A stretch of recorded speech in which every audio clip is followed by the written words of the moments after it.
Hello everyone, very good morning all. Hope so आपको कल की क्लास अच्छी लगी होगी। आज फिर से एक नया टॉपिक, और क्योंकि म्यांमार में इतने सारे इश्यूज चल रहे हैं, रोज कुछ ना कुछ हो रहा है, there is something new coming out every day. So let's discuss this whole thing. Myanmar का पूरा इशू डिटेल में एक बार डिस्कस करते हैं। म्यांमार में कौन कौन से इशू चल रहे हैं, चाहे वो मिलिट्री से रिलेटेड हो या रोहिंग्या से रिलेटेड हो, उनका वर्ल्ड इम्पैक्ट क्या है, सारी चीज़ एक सिंगल क्लास में हम आज डिस्कस करने वाले हैं। तो मेक श्योर इस क्लास को समझें, इस क्लास को देखें, और जो भी क्वेरीज हो कमेंट सेक्शन में लिखें। I will try my best to resolve them tomorrow morning.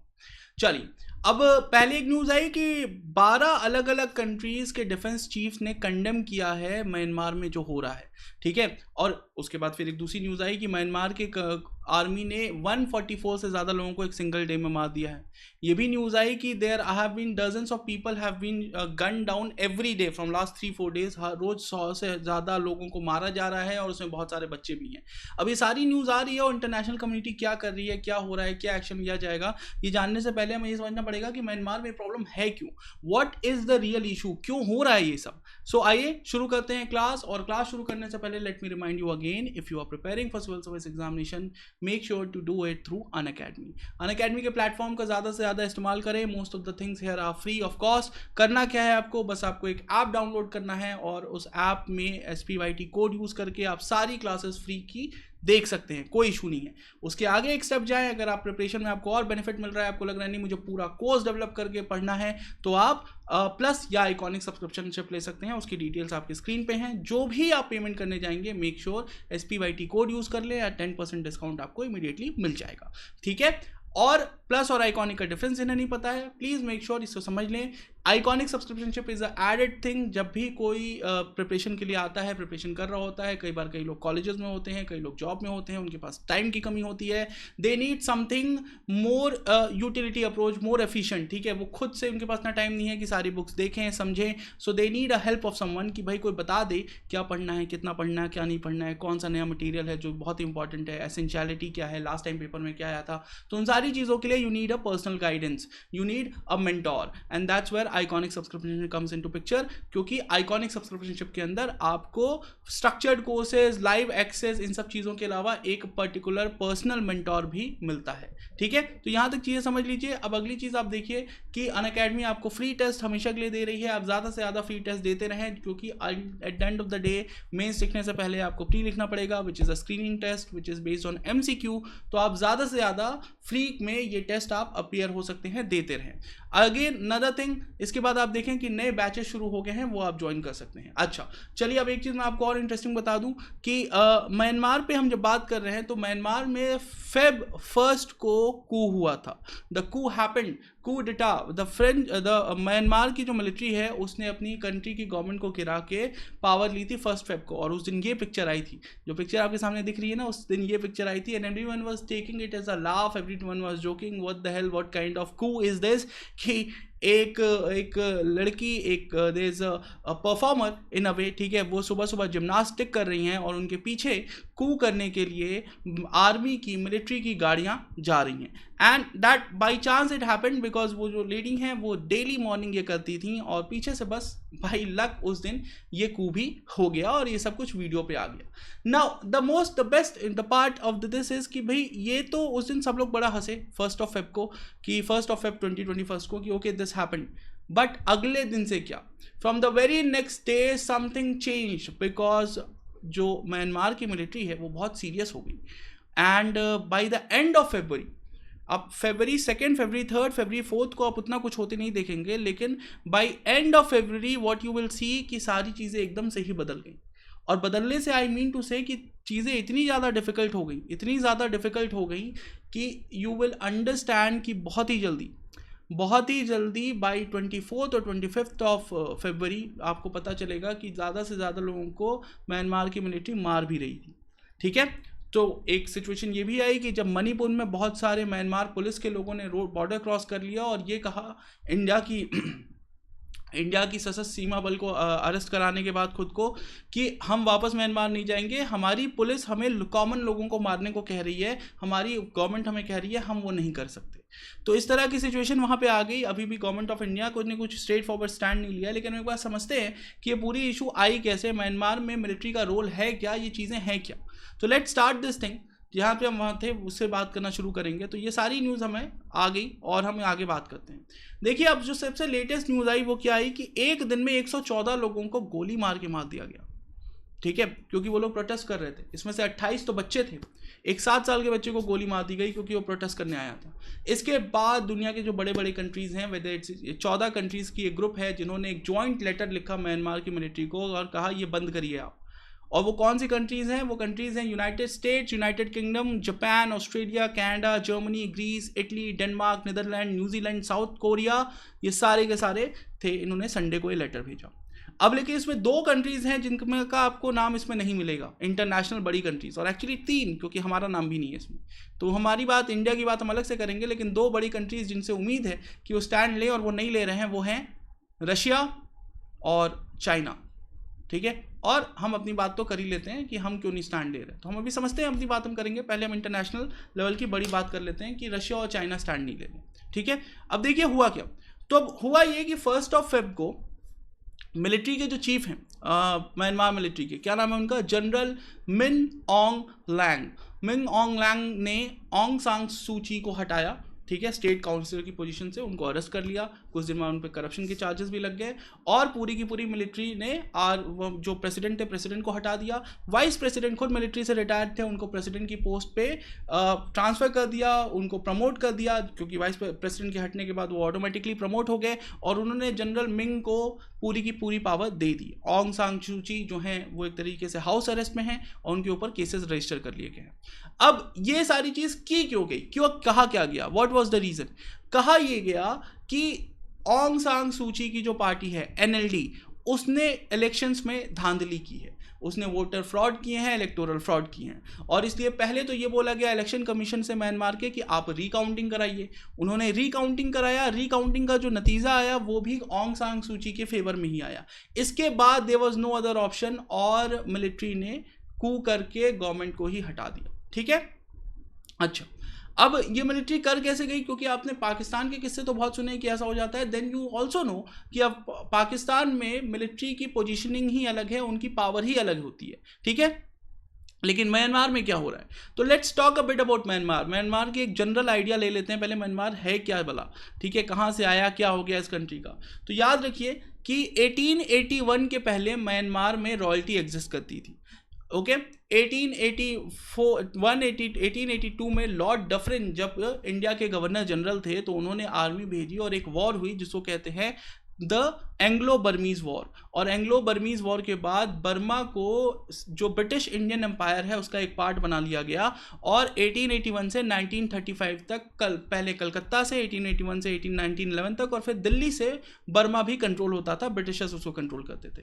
Government of India act 1935 के अंदर एक ये भी क्लॉज था कि म्यांमार को एक सेपरेट क्राउन कॉलोनी बना दिया जाए, उसका इंडिया से कोई लेना देना ना हो। तो 1935 के बाद म्यांमार को अलग कर दिया गया और जब 1947 में भारत को इंडिपेंडेंस मिली उसके जस्ट बाद 1948 में बर्मा को भी इंडिपेंडेंस दे दी गई। म्यांमार को पहले बर्मा कहते थे।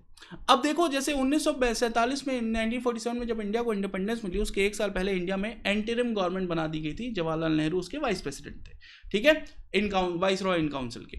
उसी तरीके से 1947 में ऑन्ग सांग, ठीक है, जो एक लीडर थे, उनको प्रीमियर बना दिया गया ब्रिटिश म्यांमार का और ये कहा गया हम आपको डोमिनियन स्टेटस दे देते हैं, आप अपनी कॉन्स्टिट्यूशन बना लीजिए, फिर जैसे इंडिया को इंडिपेंडेंस मिली आपको भी मिल जाएगी।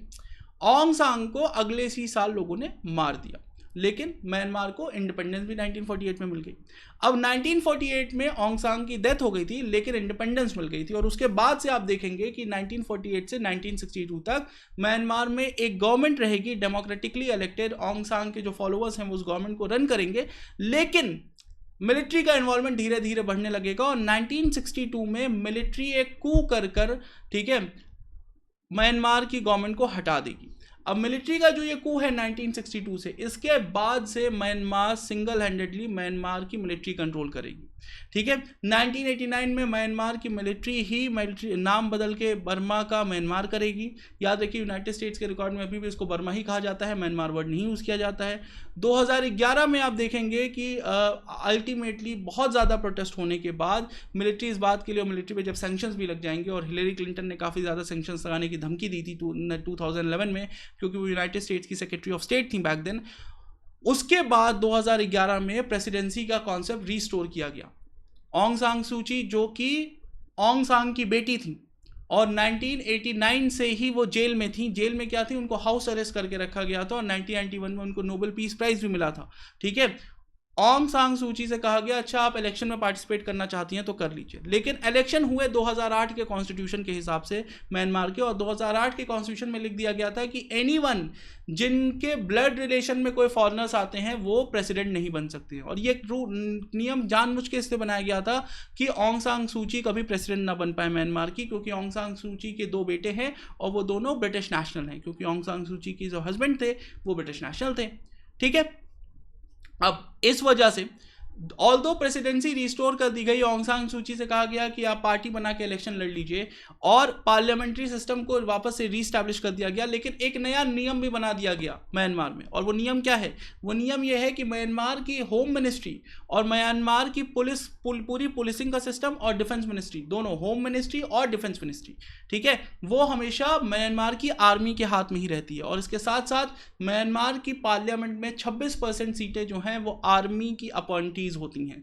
ठीक है, तो ये कुछ इंपॉर्टेंट चीजें हैं जो म्यांमार के एडमिनिस्ट्रेटिव सिस्टम के बारे में आपको पता होनी चाहिए। इसके बाद इलेक्शन हुए, ऑंग सान सू की पार्टी जीत भी गई, लेकिन वो प्रेसिडेंट नहीं बन सकती थी। तो उन्होंने क्या किया, उन्होंने अपनी ही पार्टी के एक लीडर को पहले प्रेसिडेंट बना दिया और खुद के लिए एक नई पोस्ट डेवलप कर ली जिसको कहते हैं स्टेट काउंसलर। अब स्टेट काउंसलर होने के साथ साथ फॉरेन मिनिस्ट्री भी उनके पास रख दी गई और काम चलने लगा। It was all going well. ठीक है, सबको पता था एक्चुअल लीडर कौन है और उसके अकॉर्डिंगली सब लोग हायरार्की डिसाइड कर लेते थे। ठीक है, प्रॉब्लम क्या हुई, इसके बाद रोहिंग्या क्राइसिस शुरू हुई। अभी तो मिलिट्री वाली क्राइसिस में थोड़ी सी कमी आई थी, रोहिंग्या क्राइसिस शुरू हो गई, क्योंकि अगर आप अपने लेफ्ट हैंड साइड स्क्रीन पे देखेंगे मेरे जस्ट ऊपर, तो आपको एक मैप दिखाई देगा। इस मैप में अगर आप ध्यान से देखेंगे तो ये जो पूरे का पूरा एरिया है, दिस इज कॉल्ड एज अरक्कन।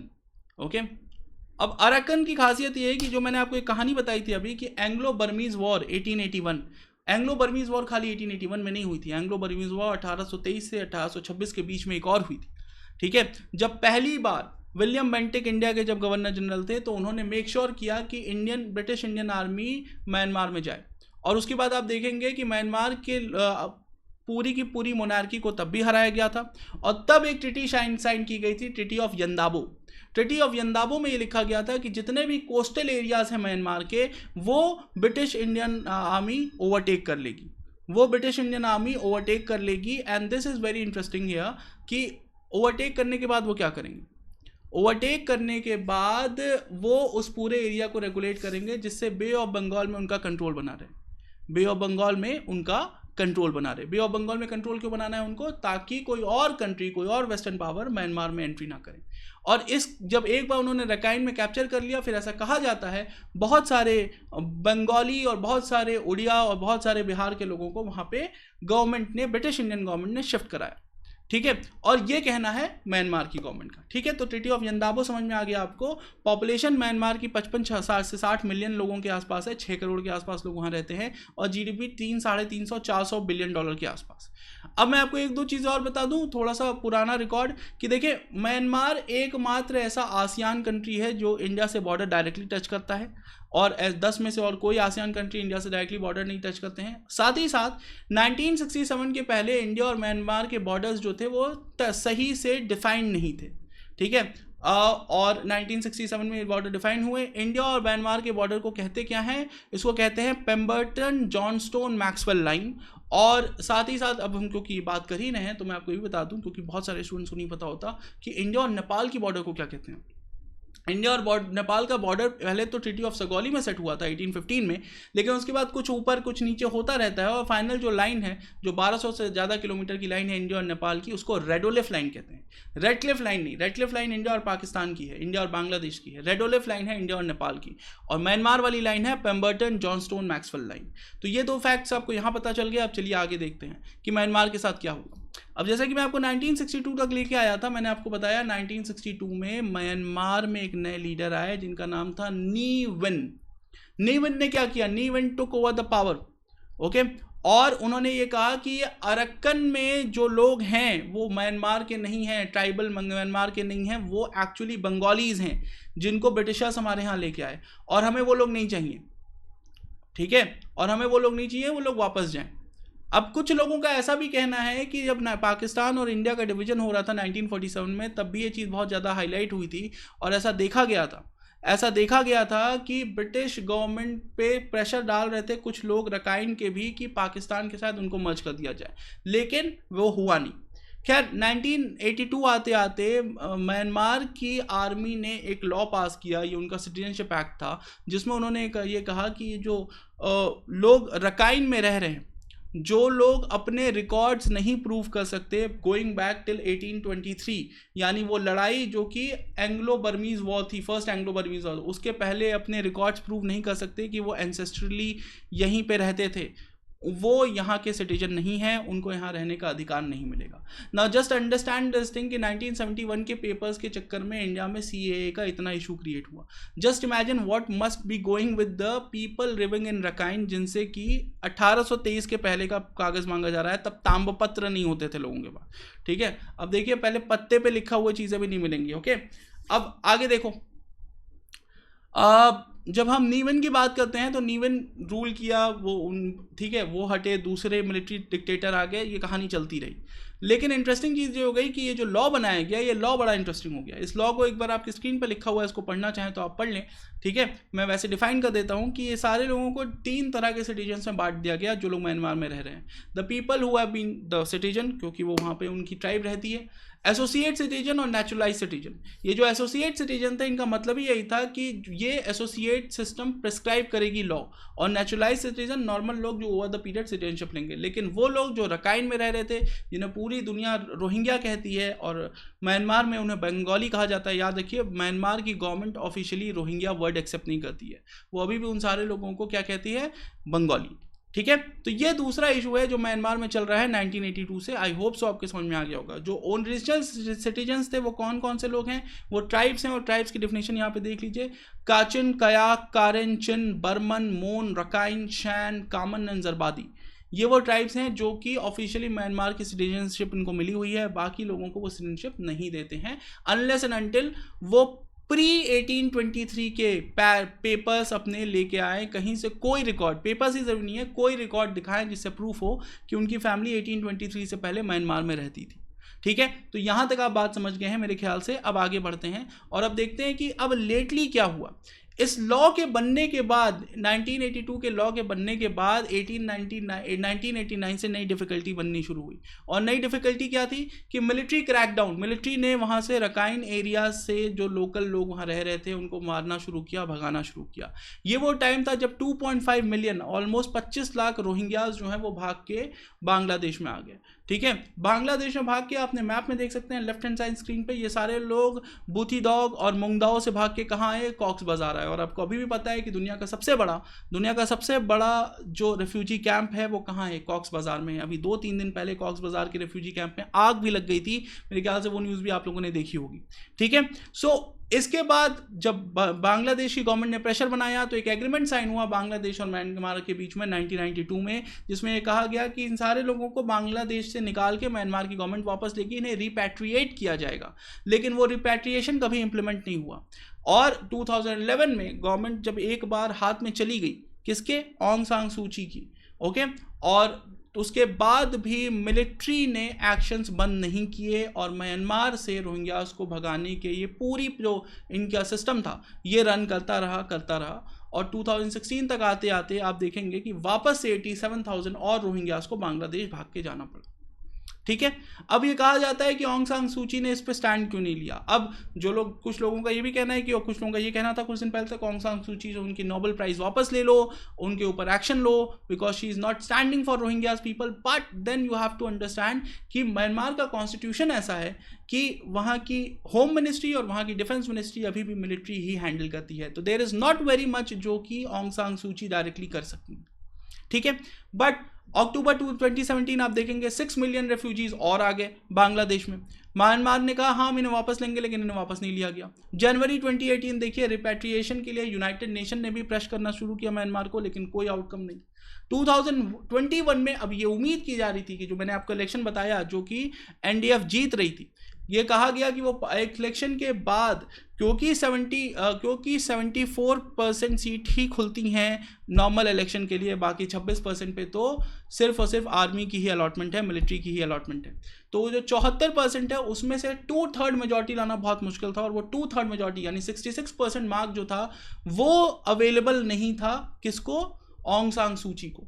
अब ये कहा जा रहा था कि इस इलेक्शन का जब आउटकम आएगा तो ऑंग सान सू की को एक्चुअली 66% सीटें मिल जाएंगी उनकी पार्लियामेंट में, और तब वो शायद सिटीजनशिप एक्ट 1982 को चेंज कर देंगी, जिससे कि रोहिंग्या क्राइसिस एक तरीके से खत्म हो जाएगी ऑफिशियली। लेकिन वो ये कर पाती या वो कोई और एक्शन लेती, इससे पहले ही उनकी गवर्नमेंट को गिरा दिया गया। तो ये वो रीज़न है जिसके कारण ये पूरे सारे इश्यूज हो रहे हैं। ये सारे के सारे इश्यूज आपस में इंटरकनेक्टेड हैं। आई होप तो आपको थोड़ा बहुत समझ में आया होगा, ठीक है। इसके अलावा जो मिलिट्री एक्शंस ले रही है वो इलेक्शन, याद रखिए म्यांमार की मिलिट्री लेने के लिए फेमस है, क्योंकि म्यांमार की मिलिट्री ने कभी भी रिपल्शन लोगों से फेस नहीं किया है। यू नीड टू अंडरस्टैंड 1962 से 2011 तक सिर्फ 2 बार बड़े प्रोटेस्ट हुए थे म्यांमार में। एक बार 1989 में, जिसके बाद से ऑंग सान सू की जेल में थी, और एक बार 2000, 2007, 2008 में जब बुद्धिस्ट जो लामाज थे उन्होंने प्रोटेस्ट किया था। इसके अलावा कभी भी म्यांमार की मिलिट्री के अगेंस्ट प्रोटेस्ट नहीं हुए हैं। और ये जो 2007-8 वाले प्रोटेस्ट थे ये ओवरऑल डेमोक्रेटिक वैल्यूज के लिए प्रोटेस्ट नहीं थे, ये अपने राइट्स के लिए प्रोटेस्ट थे। सो म्यांमार की मिलिट्री ने कभी एक्सपेक्ट नहीं किया था कि एक्चुअली लोग ऑंग सान सू की, उनकी पार्टी और डेमोक्रेटिक राइट्स के लिए इस तरीके से बाहर आके स्टैंड लेंगे, which is happening, and only the world will see कि अब आने वाले दिनों में क्या होता है। गवर्नमेंट ऑफ इंडिया की जहाँ तक बात करें तो गवर्नमेंट ऑफ इंडिया का इस पर कोई बहुत ही ज़्यादा स्ट्रेट फॉरवर्ड स्टैंड नहीं है अभी तक। गवर्नमेंट ऑफ इंडिया ने कंडेम किया है वायलेंस को, लेकिन government of India involve directly नहीं हो रही है। अब आप कहोगे यूनाइटेड नेशन स्टैंड क्यों नहीं ले रहा, तो देखिए यू नीड टू अंडरस्टैंड कि तो पीस और स्टेबिलिटी मेंटेन करने का जो पावर है वो किसके हाथ में है, वो पावर है सिर्फ और सिर्फ यूनाइटेड नेशन सिक्योरिटी काउंसिल के हाथ में, यूनाइटेड नेशन सिक्योरिटी काउंसिल के हाथ में। अब सिक्योरिटी काउंसिल के पास 5 मेंबर्स हैं जो परमानेंट मेंबर्स हैं। वो 5 परमानेंट मेंबर्स में से 2 मेंबर्स हैं चाइना और रशिया, और वो उन कंट्रीज का कहना ये है कि China is very close to Myanmar military, और जैसे ही कोई भी यूएनएससी में लेके जाएगा रेजोल्यूशन कि म्यांमार के अगेंस्ट एक्शन लें, म्यांमार की मिलिट्री के अगेंस्ट एक्शन लें, United Nation, not only individual countries, क्योंकि individual country United States, United Kingdom already sanctions impose कर रही हैं म्यांमार की मिलिट्री के ऑफिसर्स के ऊपर इंडिविजुअल लेवल पे भी, लेकिन पूरी की पूरी मिलिट्री पे एक्शन लेना it's getting more and more difficult, because China उसको बार बार वीटो कर देगा। और यही वो नतीजा है कि आप कुछ दिन पहले ये भी देख रहे थे आप म्यांमार में कि जो चाइनीज फैक्ट्रीज थी उनमें भी लोगों ने आगजनी की थी, वहां फिर से फायरिंग हुई थी, फिर से लोगों की डेथ हुई। So all this is going on as and when the story more develops, something new twist comes in, I will keep you updated. I hope so आपको चीज़ें थोड़ी बहुत समझ में आई होंगी कि कैसे रोहिंग्या इशू और म्यांमार की मिलिट्री और डेमोक्रेटिक गवर्नमेंट का इशू आपस में इंटरकनेक्टेड है। Okay, and that will be all. Again let me remind you before ending the class कि अगर इफ़ देर आर स्टूडेंट्स जो कि प्लस सब्सक्राइबर हैं already and there are certain difficulties because examination 2022 का जो था वो भी मार्च में होना था, लेकिन अब ऐसा लग रहा है कि अब सारे एग्जाम्स मई और जून में ही होंगे, तो उनको अपना मोस्ट प्रॉब्ली अपना सब्सक्रिप्शन आगे एक्सटेंड कराना पड़ेगा। अगर वो ये कराना चाहते हैं तो वो जल्दी से SPYT कोड यूज़ करके, ठीक है, और इसको एक्सटेंड करा सकते हैं। बाकी डिटेल्स स्क्रीन पे हैं, आप इसको पढ़ लीजिए। एंड कॉम्बैट के लिए 4 अप्रैल वाले कॉम्बैट के लिए याद से अपने आप को रजिस्टर कर लीजिएगा। Okay, that will be all for now, let's catch up tomorrow morning. Thank you and thanks a lot for attending the session. Thank you.